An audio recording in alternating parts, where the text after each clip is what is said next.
തിരുവനന്തപുരം പാറശാല ഷാരോൺ രാജ് വധക്കേസിൽ ശിക്ഷാവിധി അല്പസമയത്തിനകം Neyyattinkara additional sessions judge M ബഷീറാണ് വിധി പറയുന്നത്. ഒന്നാം പ്രതി ഗ്രീഷ്മ, മൂന്നാം പ്രതി നിർമ്മൽ കുമാരൻ നായർ എന്നിവരുടെ ശിക്ഷയാണ് വിധിക്കുന്നത്. പ്രതികളെ രണ്ടുപേരെയും കോടതി മുറിയിൽ എത്തിച്ചപ്പോൾ വിവരങ്ങളുമായി ഞങ്ങളുടെ പ്രതിനിധി നൃപൻ ചേരുന്നുണ്ട്. നൃപൻ, എല്ലാവരും ആകാംക്ഷയോടെ കാത്തിരിക്കുകയാണ് ഗ്രീഷ്മയ്ക്കുള്ള ശിക്ഷ എന്തെന്നറിയാൻ. കഴിഞ്ഞ ദിവസം തന്നെ അന്തിമവാദം പൂർത്തിയാക്കിയിരിക്കുന്നു. ഗ്രീഷ്മയ്ക്ക് പറയാനുള്ളത് എന്തെന്ന് ജഡ്ജി ചോദിക്കുകയും ചെയ്തിരുന്നു. എപ്പോഴായിരിക്കും വിധി?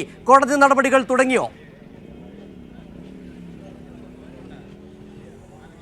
സിജു, നമുക്ക് ഏറ്റവും പുതുതായി കൂട്ടിച്ചേർക്കാനുള്ളത് കോടതി ആദ്യ കേസായി ഇത് എടുത്തിരിക്കുകയാണ്. വിധി വായിച്ചു തുടങ്ങി, ജഡ്ജി എത്തി, വിധി പ്രസ്താവം വായിച്ചു തുടങ്ങിയിരിക്കുന്നു എന്നതാണ്. എന്ത് വിധിയായിരിക്കും, എന്ത് ശിക്ഷയായിരിക്കും ഇവർക്കുണ്ടാകുക എന്ന കാര്യത്തിൽ അല്പനിമിഷങ്ങൾക്ക് നമുക്ക് പ്രേക്ഷകർക്ക് പങ്കുവയ്ക്കാനും കഴിയും. നേരത്തെ സൂചിപ്പിച്ചതുപോലെ ഒന്നാമത്തെ കേസായി ഇത് എടുത്തിരിക്കുന്നു. ജഡ്ജ് എം ബഷീർ വിധി പ്രസ്താവം വായിച്ചു തുടങ്ങിയിരിക്കുന്നു.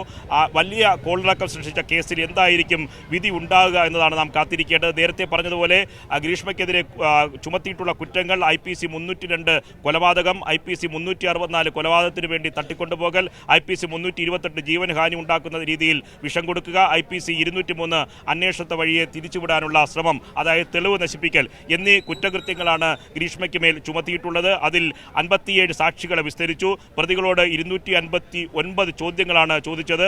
ഷാരോണിന്റെ കുടുംബത്തെ കോടതി മുറിയിലേക്ക് ഇപ്പോൾ മജിസ്ട്രേറ്റ് തന്നെ വിളിപ്പിച്ചിട്ടുണ്ട്. അപ്പോൾ വിധി പ്രസ്താവത്തിൽ കൂടുതൽ വിശദാംശങ്ങൾ കൂടി നമുക്ക് ഈ നിമിഷം പ്രേക്ഷകർക്ക് മുന്നിൽ പങ്കുവയ്ക്കാനും കഴിയും. 57 സാക്ഷികളെയാണ് ഈ നിർണായകമായ കേസിൽ വിസ്തരിച്ചത്. പ്രതികളോട് 259 ചോദ്യങ്ങൾ ചോദിച്ചു. 320 ഏറ്റവും പുതിയ വിവരങ്ങൾ കോടതി മുറിക്കുള്ളിൽ നിന്നുള്ള വിവരങ്ങൾ കൂടി വരുന്നുണ്ട്.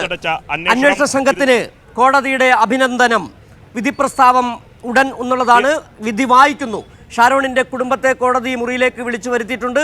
പ്രതികളോട് 259 ചോദ്യങ്ങൾ ചോദിച്ചു. 57 സാക്ഷികളെ വിസ്തരിച്ചു.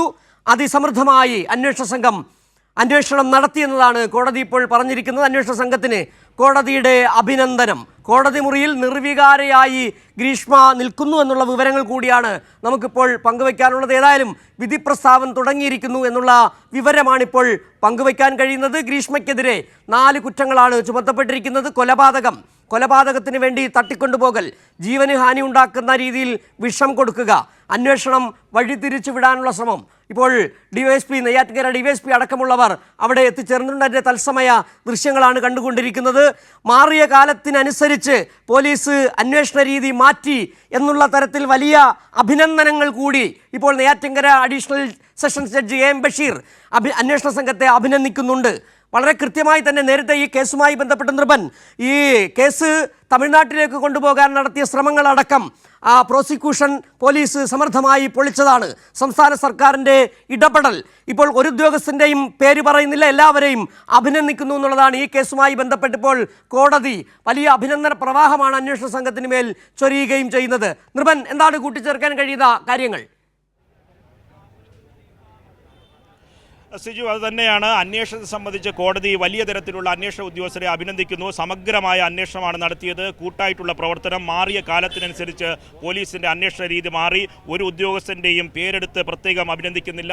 എല്ലാവർക്കും ഈ കേസുമായി ബന്ധപ്പെട്ട അഭിനന്ദനമാണ് കോടതി മജിസ്ട്രേറ്റ് ഇപ്പോൾ പറയുന്നത്. 556 പേജുള്ള വിധിപ്പകർപ്പാണ് കോടതി വായിക്കുന്നത്. ഇതിൽ കുറ്റമറ്റ രീതിയിൽ സമഗ്രമായ അന്വേഷണം നടത്താൻ കഴിഞ്ഞു. ശാസ്ത്രീയമായ തെളിവുകൾ കോടതിയിൽ ഹാജരാക്കാനായി 57 സാക്ഷി വിസ്തരിക്കാനായി പ്രതികളോട് 259 ചോദ്യങ്ങൾ ചോദിച്ചു. ഇതിലൊക്കെ തന്നെ വ്യക്തമായ തെളിവുകളുടെ അടിസ്ഥാനത്തിലാണ് കോടതി കുറ്റക്കാരാണ് ഗ്രീഷ്മയും ഒപ്പം തന്നെ അമ്മാവൻ നിർമ്മലകുമാരൻ നായരും കുറ്റക്കാരാണ് എന്ന് കണ്ടെത്തിയത്. സാഹചര്യ തെളിവ് നല്ല രീതിയിൽ അന്വേഷണ സംഘം ഉപയോഗിച്ചിട്ടുണ്ട്. കാരണം ഇത് സംബന്ധിച്ച് ഗൂഢാലോചനയിൽ മറ്റുള്ളവർ പങ്കാളിയായിരുന്നില്ല. ഗ്രീഷ്മ ഒറ്റയ്ക്കാണ് ഈ കൊല നടത്തുന്നതിന് 4 മാസങ്ങൾക്ക് മുമ്പ് കൊല ചെയ്യാൻ തീരുമാനിച്ചത്.